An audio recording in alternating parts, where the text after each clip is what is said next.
El meu fill té epilèpsia, doctor, i ara què podrà fer? Ho he de dir a l'escola? És que té unes colònies la setmana que ve? Li costa una mica aprendre? Trobes que té algun tipus de relació? Aquesta feina, que a vegades no és fàcil per part nostra, perquè el futur moltes vegades no som capaços nosaltres de poder-lo pronosticar, és una feina que sovint angoixa més que no pas la pròpia epilèpsia a les famílies, ja que condiciona una nova situació social.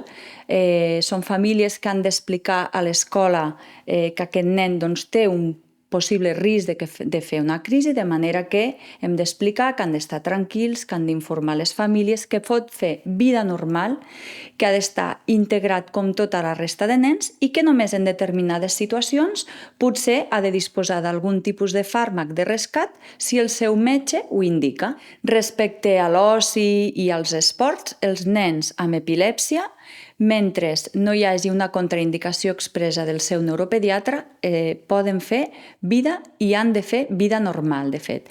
Això sí, amb petits matisos. Normalment, al debut de l'epilèpsia i mentre no està controlada, recomanem que els nens sempre estiguin vigilats i supervisats per algun adult o responsable, que no es facin determinats esports que pel propi risc de tenir una crisi durant l'acte esportiu hi hagi més aviat conseqüències com un traumatisme o que no es pugui atendre aquest nen en aquell moment.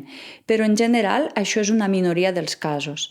Respecte a l'oci i al temps lliure, el nostre avantatge és que els nens habitualment són nens que sempre estan a càrrec de cuidadors, de pares i de vetlladors, però això ens dona l'avantatge que poden fer i han de fer vida normal, sempre tenint en compte que hi ha un possible risc. Com més controlada tinguem l'epilèpsia, aquest risc menor serà, però hem de tenir sempre a les famílies en alerta, però sense que aquest nen noti un canvi dràstic en la seva vida i que pugui fer la vida normal com tota la resta dels seus companys.